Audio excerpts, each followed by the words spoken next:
Olá, meus amados irmãos, eu vos cumprimento com a santa e gloriosa paz do nosso amado Salvador Jesus Cristo.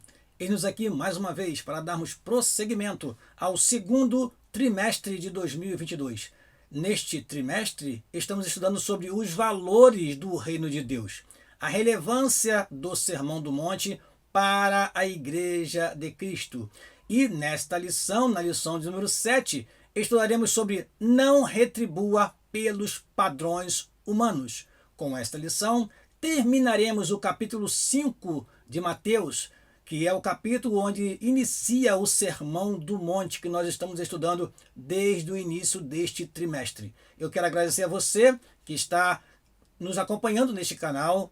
Me alegro por ter você aqui conosco mais uma vez para juntos estudarmos a santa palavra do Senhor. E para prosseguir, eu preciso antes fazer uma breve oração, pedir a Deus para que neste momento nos inspire e que Ele prepare também o teu coração, meu querido aluno e professor da Escola Bíblica Dominical, para receber a santa palavra do Senhor. Pai, em nome de Jesus, chegamos a Ti em oração para, em primeiro lugar, agradecer pela oportunidade que o Senhor nos dá de estarmos mais uma vez aqui, através desse canal, transmitir esta lição para os Teus filhos, Senhor. Assim, venha nos abençoar maravilhosamente, que eles também possam receber, Senhor, a lição, a palavra, a instrução e possam, assim, desenvolver as suas aulas no próximo domingo com alegria, com entusiasmo e, acima de tudo, Senhor, entendendo e transmitindo a lição. Assim, nós oramos e te agradecemos no nome de Jesus. Amém e amém. Vamos então, irmãos, para a nossa aula e sempre começamos com o nosso texto áureo. O nosso texto áureo se encontra no livro de Levítico, capítulo 19, versículo 18. Diz assim: não te vingarás, nem guardarás ira contra os filhos do teu povo, mas amarás o teu próximo como a ti mesmo. Eu sou o Senhor. A nossa verdade prática diz assim: o cristão não deve guardar rancor e nem buscar vingança. Antes, deve vencer o mal com o bem. Dessa forma, ele demonstra que verdadeiramente teve o seu caráter transformado por Cristo. Vamos então agora à nossa leitura bíblica em classe. Encontra-se no Evangelho segundo escreveu Mateus, no capítulo 5, versículo 38 ao 48. Vamos lá? Diz assim a palavra do Senhor: ouviste que foi dito olho por olho e dente por dente? Eu, porém, vos digo que não resistais ao mal, mas, se qualquer te bater na face direita, oferece-lhe também a outra.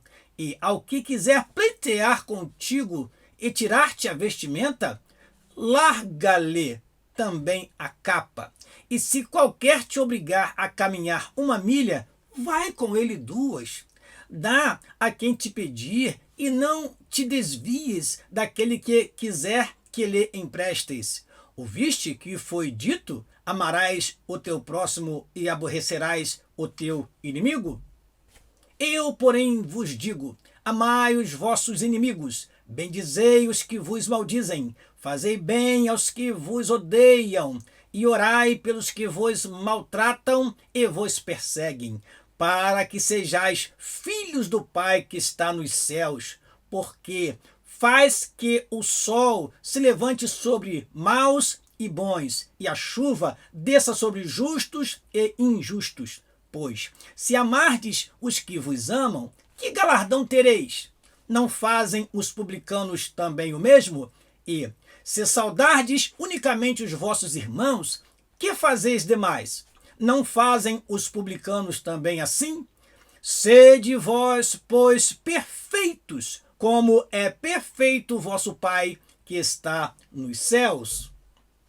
Objetivo da nossa lição. Primeiro objetivo: avaliar que a vingança não é de natureza do reino. Segundo objetivo: validar que o amor é a expressão natural do reino.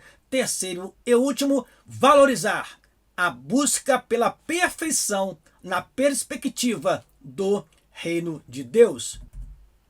Vamos a esta tela que traz para nós algumas perguntas, 4 perguntas que são para o início dessa aula, para chamar a atenção do aluno e do professor para aquilo que iremos estudar. E, ao término desta lição, você estará apto para responder, caro professor e aluno, a respeito do seguinte. Primeiro, cabe ao súdito do reino de Deus exigir que Deus castigue na mesma proporção aqueles que o perseguem e maltratam?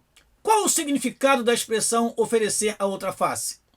Que atributo divino foi dado abundantemente ao cristão para que este suporte seus inimigos?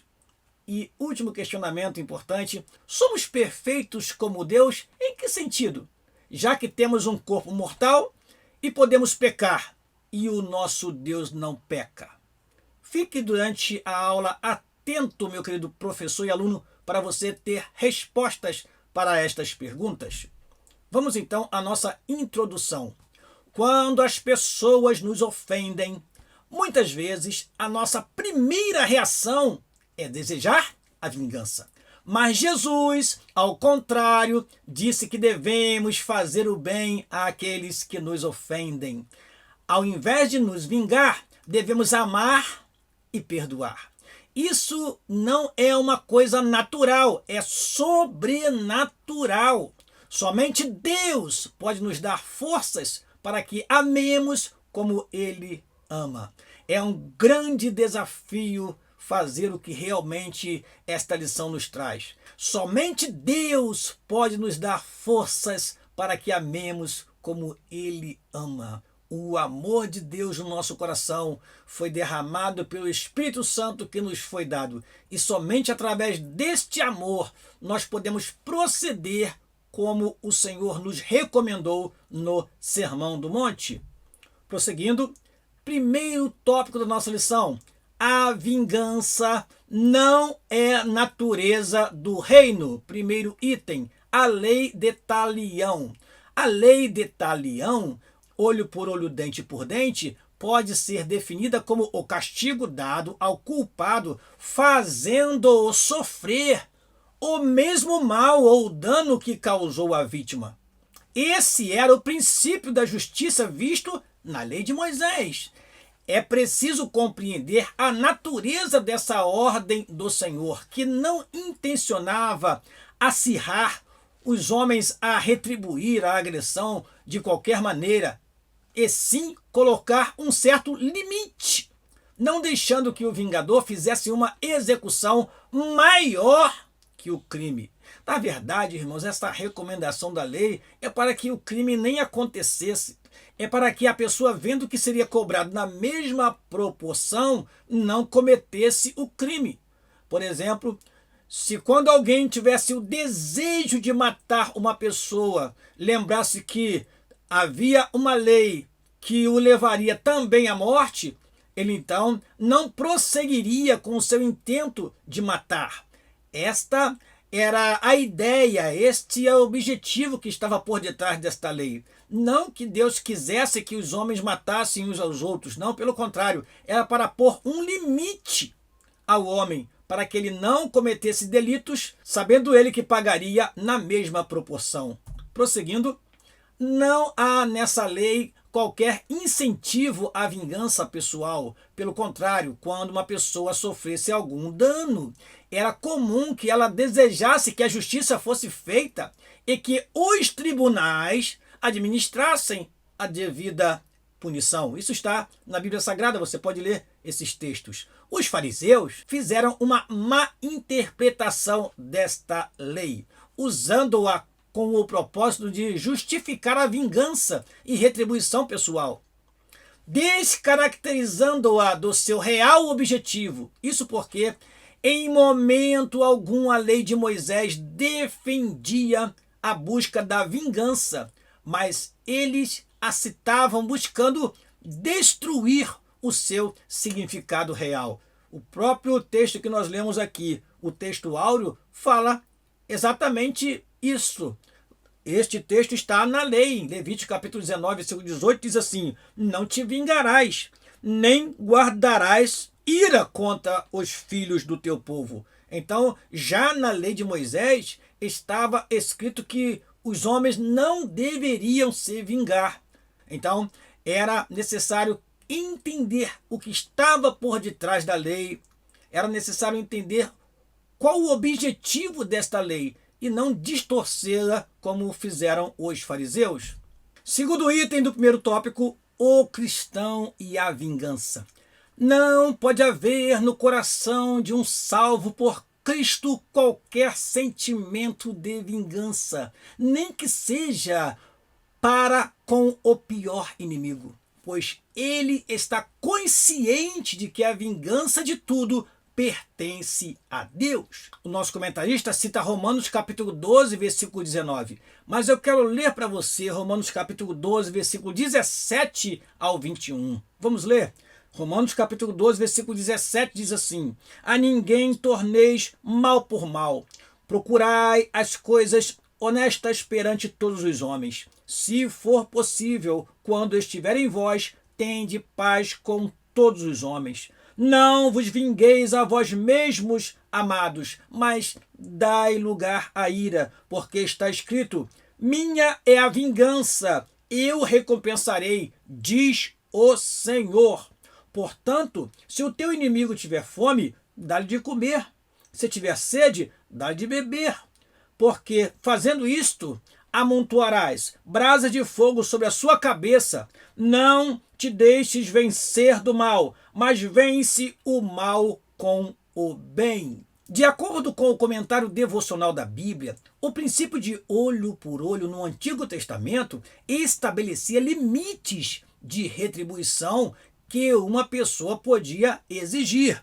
Eu suprimi o texto da tela e quero ler para você o que está na nossa revista. Diz assim: se alguém o ofendesse e lhe custasse a visão de um olho, você não poderia, por exemplo, tirar-lhe a vida de maneira justificável. Tudo o que você poderia reivindicar seria tirar-lhe a visão de um olho. Agora, qual o ensinamento do Senhor para nós? Diz assim a nossa revista: agora Jesus ensina a que não governemos nossas relações com os outros segundo o olho por olho, de maneira nenhuma. Jesus nos ensina, em vez de tentar se vingar dos outros, devemos o que, meus amados irmãos? Devemos fazer o bem a eles. Esta é a orientação do Senhor Jesus Cristo no Sermão do Monte. Nós não exigimos retribuição. Nós fazemos o bem até mesmo àqueles que nos prejudicam. A pessoa que aprende a amar até mesmo os seus inimigos é uma pessoa que viveu o suficiente no reino de Cristo e uma pessoa que conheceu o seu toque transformador. O salvo em Cristo prega e vive o amor. Prega e vive o amor, não o ódio. E tem consciência plena de que Deus tem reservado um dia em que há de julgar todos os pecadores da humanidade, tomando vingança de tudo. Assim, compreendemos que a vingança pertence ao Senhor, não a nós. Como servo de Deus, nós entendemos que um dia Deus há de julgar todos os homens. Então, amados irmãos, a Deus pertence a vingança. Dai lugar à ira significa deixe que Deus se ire no seu lugar, porque a medida de Deus, ela é justa. O homem, quando se vinga, ele sempre quer dar o troco em proporção, às vezes, muito maior do que aquilo que ele recebeu. O homem, quando quer se vingar, ele excede aquilo que ele recebeu como ofensa. Por isso que a vingança pertence a Deus e não ao homem. Segundo tópico da nossa lição, o amor é a expressão natural do reino. Ao invés da ira, ao invés do rancor, ao invés da vingança, o que nós temos é o amor de Deus derramado em nosso coração. Para falar da lei do amor desenvolvida por aqueles que fazem parte do reino, Jesus fez uso de 4 ilustrações que estão presentes na vida cotidiana para mostrar como se deve resistir ao mal. Vejamos então estes 4 itens, que são 4 ilustrações. Vamos lá? Primeiro, virar a outra face. Como é mal compreendida, irmãos, esta expressão. Vamos ver o que o nosso comentarista trouxe para nós. O texto é um pouco extenso. Nós vamos ler pausadamente para você, caro professor e aluno. Quando somos esbofeteados ou quando alguém atinge nossa honra, a primeira reação é agir com as mesmas armas do ofensor. E, às vezes, até mesmo de maneira mais intensa, como acabamos de falar há pouco. Isso não traz solução. Essa frase eu escrevi aí, parafraseando o que o nosso comentarista trouxe. Jesus esclarece que é impossível um cristão que faz parte do reino e tem o seu coração cheio de amor, ter o quê? Atitudes de ódio, desamor e vingança. É impossível, meu amado irmão, você que é cheio do Espírito Santo, você que é cheio do amor de Deus, não cabe no seu coração a vingança, o ódio, o revanchismo, não. O seu coração está inundado do amor de Deus. Em você brota o fruto do Espírito e não as obras da carne. Continuando, quem tem amor tem perdão, brandura e tolerância. Para muitos, a vingança é sinal de coragem, atitude de quem é forte. Porém, pelos ensinos de Jesus, a vingança é atitude de quem é fraco. Todavia, aquele que vira a outra face, esse sim é forte, desarmando o seu ofensor com o seu heroísmo, em especial pela posição de perdoar. Ou seja, meu querido irmão, o que é oferecer a outra face? Não é se alguém bater no seu rosto, você pedir para bater do outro lado. Não é isso. Oferecer a outra face ou virar a outra face é estar pronto para receber a próxima ofensa. É estar pronto para ser humilhado ainda mais se porventura alguém ir por este caminho contra você. Você oferece a outra face quando você não revida. Você oferece a outra face quando você não se ira e não procura se vingar contra uma ofensa, contra uma palavra, contra um insulto. Jesus nos ensinou assim e ele também fez assim quando foi para a cruz morrer por nós.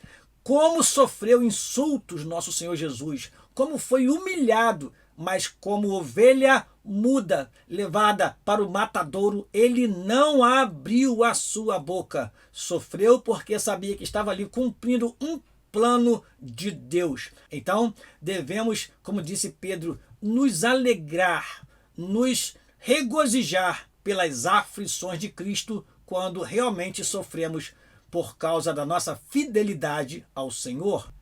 Segundo item do segundo tópico, arrastar para o tribunal. Nesse tópico, a questão é judicial. Quando alguém ameaça uma pessoa que está lhe devendo e busca tirar dela uma peça importante do seu vestuário para pagar uma dívida contraída que não foi paga. Jesus ensina ao que está sofrendo as ações por parte do litigante que ele não deveria responder com ressentimento, mas deveria deixar que ela ficasse com a túnica, a qual era por demais importante, pois servia como cama, diz nosso comentarista. É sempre melhor fazer concessões do que persistir em uma batalha judicial ou em competições que levarão a diversos desagrados. Então, meus amados irmãos, precisamos entender que muitas vezes é necessário perder para ganhar. Você perde a capa, você perde a vestimenta, mas você ganha o irmão. Você perde, às vezes, uma posição na igreja, você abre mão de alguma coisa que lhe é concedida, mas você ganha a amizade, você ganha o amor dos irmãos. Precisamos aprender a perder para ganhar. Prosseguindo, obrigar a fazer algo é o item número 3 do segundo tópico. Mateus 5,41 trata de uma convocação feita por uma autoridade que força alguém ao serviço. Um exemplo bíblico é o de Simão Cirineu, que foi obrigado a carregar a cruz de Jesus. Assim, quando alguém anda a primeira milha, geralmente o faz como obrigação. Entretanto, para caminhar voluntariamente a segunda, só o faz quem tem um novo espírito, uma nova vida e os ensinos divinos gravados em seu coração. Tudo na vida é uma nova jornada porque se faz com Cristo. Desta maneira, a caminhada será gloriosa, abençoada, quer seja a jornada do casamento, quer seja a do trabalho ou a de qualquer outra. Ou seja, irmãos, agora nós já temos Cristo no nosso coração. Nós não temos que temer nada. Nós não temos que temer a opressão. Nós não temos que temer quando alguém nos pedir algo e nos obrigar a fazer algo e assim nós retrucarmos. Não. Quer que eu caminhe uma milha com você? Eu caminho até duas. Meu querido irmão, aprenda com Jesus. Se alguém obrigar você a caminhar uma milha, caminhe com ele duas. Porque toda caminhada com Jesus é uma caminhada gloriosa até nós chegarmos aos céus. Prosseguindo, fazer alguma coisa por alguém é o item número 4 do segundo tópico. Jesus mostra que o cristão que realmente tem amor no coração, quando se depara com alguém que está sofrendo por algum tipo de necessidade, que está em apuros, pedindo auxílio, jamais agirá com indiferença. Antes, atenderá ao solicitante sem qualquer murmuração ou má vontade. Com uma atitude generosa, emprestará sem querer algo de volta. Esse procedimento só acontece para quem realmente tem o amor de Jesus no coração, por isso manifesta atos de bondade. Vamos então ao último tópico da nossa lição, buscando a perfeição de Cristo. Vamos lá? Uma justiça mais elevada é o primeiro item do terceiro tópico. A exigência de Mateus capítulo 5, versículo 43 a 48, revela uma justiça muito elevada, incompatível com a natureza humana caída. O Senhor Jesus disse que devemos fazer o bem àqueles que nos fazem mal. Ora, meus amados irmãos, isto é quase que inconcebível à mente humana, a este mundo tão materialista, a este mundo tão retributivo, a este mundo onde as pessoas acham que só podem fazer algo por alguém quando alguém faz algo por ele. E agora Jesus está nos mandando amar até mesmo os nossos inimigos. Isso pode ser visto como algo acima da natureza humana. Realmente é. Porque nós, quando fazemos isto, estamos fazendo porque temos em nós a natureza divina, porque queremos ser perfeitos como o nosso Pai perfeito é.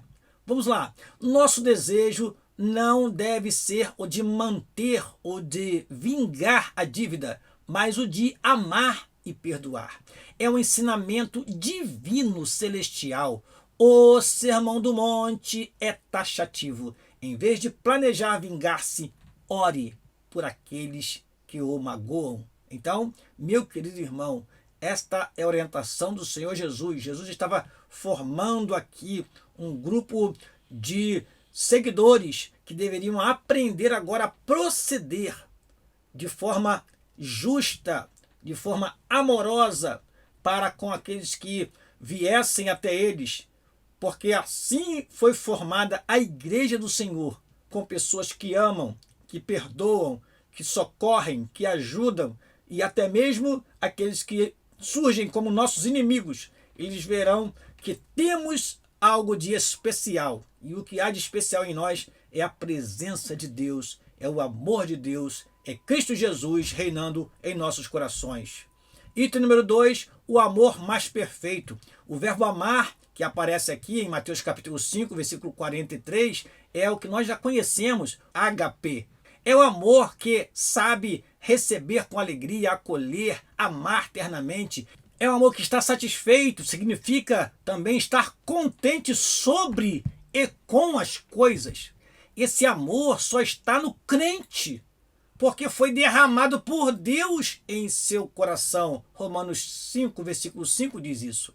Enquanto a adição feita pelos mestres judeus desviava da real lei do amor, Jesus falou do amor ágape, o qual é inteligente, compreende as dificuldades e se esforça para libertar o inimigo do ódio.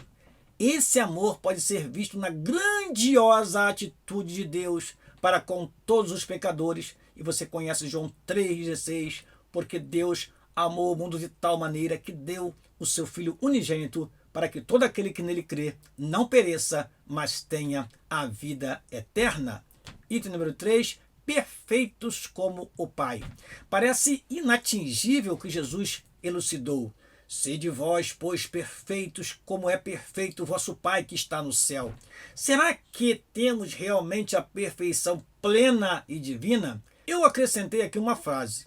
Somos perfeitos em amor, quando amamos sem acepção de pessoas, como fez nosso Deus. Jamais seremos igual a Deus. Isto foi o que fez o pecado entrar no mundo. Quando foi proposto à primeira mulher que ela seria como Deus se comesse daquele fruto. Ser igual a Deus não deve ser a nossa busca. Nós precisamos ser perfeitos em amor. Deus amou a todos indistintamente. Deus amou o mundo de tal maneira. E o nosso amor deve ser como o amor de Deus. Se nós amarmos como Deus ama, nós seremos perfeitos nesse sentido. Mas nunca seremos perfeitos, santos, irrepreensíveis e justos como Deus é, porque nós estamos nesta natureza pecaminosa e somos passíveis de pecar, e Deus não peca. O cristão jamais pode amar uns e aborrecer outros, pois se evidenciar bondade apenas para os seus amigos, nada mudará e procederá como os publicanos. Desprezados, esses cobradores de impostos eram considerados como estando em uma posição do mais baixo nível de iniquidade. Isso quer dizer que se nós fizermos aquela troca de gentileza, eu te ajudo, você me ajuda, não estamos fazendo nada demais. Faremos a diferença sim, se nós amarmos os nossos inimigos, se amar aqueles que nos odeiam, se orar por eles e pedir que Deus os transforme e encontre a salvação em Cristo Jesus. Isso sim é ser perfeito como o nosso Deus é. Porque diz a palavra de Deus em Romanos capítulo 5, versículo 8, como eu coloquei ali na tela.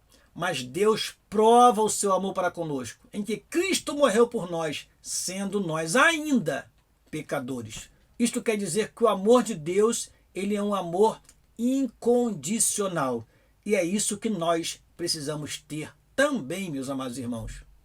Buscar a perfeição conforme as Escrituras é buscar uma vida mais parecida com a de Jesus Cristo, em que a natureza humana é mortificada, nosso interior é fortalecido e assim podemos viver sem as amarras da prisão das obras da carne. Em Cristo podemos dizer sim para o fruto do Espírito, que inicia com o amor, e não para as obras da carne. No poder do Espírito Santo, podemos atravessar a barreira da carne. Ou seja, o que o comentarista quer dizer é o seguinte: ser perfeito, segundo a Bíblia, é ter cada vez mais a semelhança com o Senhor Jesus Cristo. Essa semelhança com o Senhor Jesus Cristo é gerada através do fruto do Espírito em nós, que tem como destaque o amor, que é a primeira parte do fruto, e alguns entendem que o fruto, de fato, é o amor. E além do fruto do Espírito, nós temos o quê? O poder do Espírito Santo, que nos ajuda a vencer e assim não praticar as obras da carne e andar em espírito. Isto fará com que o nosso caminhar seja um caminhar perfeito diante de Deus. Mas não uma perfeição como um estado, mas uma perfeição como um processo contínuo. Nós precisamos sempre nos aperfeiçoar, sempre nos aprimorar, porque estamos ainda neste mundo hostil, neste mundo pecaminoso. Chegamos à nossa conclusão. Aprendemos com essa passagem bíblica que Jesus nos chama para viver nesse mundo como seus discípulos e em um novo estilo de vida. como também novos recursos espirituais para vencer qualquer inimigo pessoal. A base firme para tudo isso é o amor, pois somente através dele é que se pode expulsar o ódio e qualquer ação belicosa, ou seja, qualquer ação de guerra. Os que vivem esse amor na vida prática estão se assemelhando ao verdadeiro caráter de Deus. Amém. Eu quero convidar você para a próxima aula, meu querido professor e aluno. Estudaremos na próxima lição sobre sendo verdadeiros. É a lição de número 8 deste segundo trimestre de 2022. E eu quero agradecer a você por estar aqui conosco até o final desta aula e pedir a você que continue orando por nós e que compartilhe este vídeo com aqueles professores e alunos que você conhece, e assim vamos prosseguir estudando sobre os valores do reino de Deus, a relevância do Sermão do Monte para a Igreja de Cristo. Deus te abençoe no nome de Jesus. Aqui se despede o seu amigo pastor Daniel Rosa Dutra. Amém. Até a próxima aula em nome de Jesus.